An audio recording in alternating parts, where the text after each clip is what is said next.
नागपूर जिल्हा परिषदेच्या उपाध्यक्षांच्या बंगल्यात पाणीच पाणी झालंय। जोरदार पावसामुळे कुंदा राऊतांच्या बंगल्यात पाणी साचलंय। सिमेंटच्या रस्त्यामुळे ड्रेनेज नाली बांधली नसल्याचा आरोप आता करण्यात येतोय।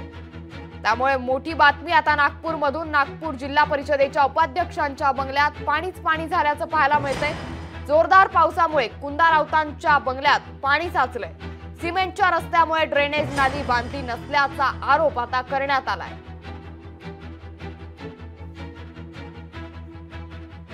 अर्ध्या तासाच्या पावसामुळे माझ्या बंगल्यामध्ये बघून घ्या कसा पाणी गेलेलं आहे। आणि हे पाणी हे गडरचं पाणी आहे। 2 महिने अगोदर सिमेंट रस्ता इथे झालेला आहे आणि निकृष्ट दर्जाचा सिमेंट रस्ता झाला। इथे नालीचं बांधकाम झालेलं नाही आहे आणि त्याच्यामुळे गडरचं पाणी अर्ध्या तासाच्या पावसामुळे माझ्या बंगल्यामध्ये गेलेलं आहे। आणि शासकीय निवासस्थान आहे जिल्हा परिषद उपाध्यक्षांचं।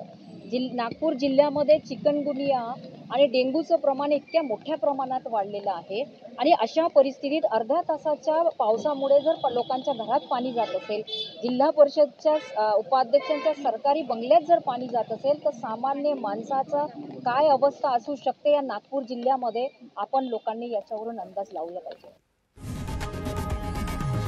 लोकशाही मराठी ऐका, पहा, जागरूक रहा।